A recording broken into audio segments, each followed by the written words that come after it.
Hi guys! For this video, samahan niyo ako magluto ng chicken feet. Yes! Taran! Na-miss ko ito.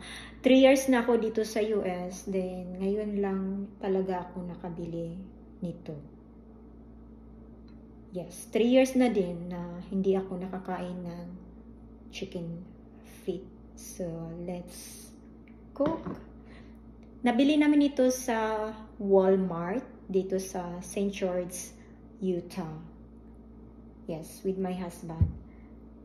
Then, sinabi niya sa akin na it's okay, but I will not eat with that. I said, yeah, it's fine. I'll just cook and eat by myself. Nahugasan ko na ito.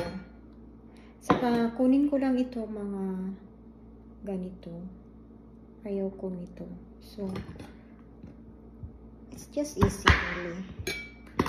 Also the half, I will save. Yan. Yung ganyan.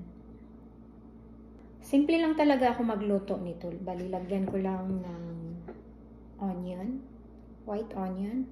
At saka, nakalimutan ko ang garlic. Oh my God. Okay lang. May black pepper naman ako. Kasi, iba dito sa US dapat magluto ka. Kompleto talaga yung ricados mo. Kasi, hindi katulad sa Pinas na pwede lang tayo lalabas ng bahay. At saka, andyan na yung sari-sari store. Dito, wala. Walang mabilhan malapit dito. Let's go! Lagyan ko lang ng oil. Ilagay ko na ang onion.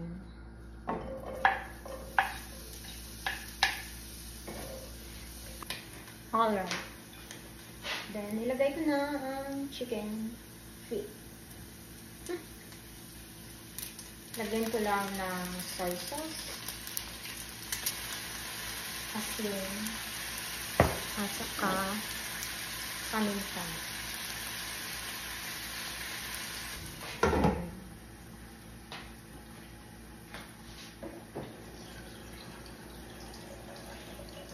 Then, lagyan ko lang konting tubig para lumambot.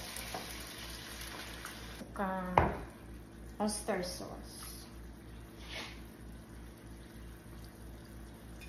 Lagyan ko ng lemon. And tikman ko lang saglit.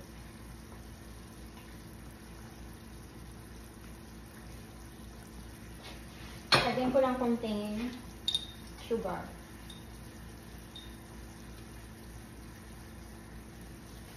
Okay, it's ready. Okay, it's ready. My chicken feet. Adobo.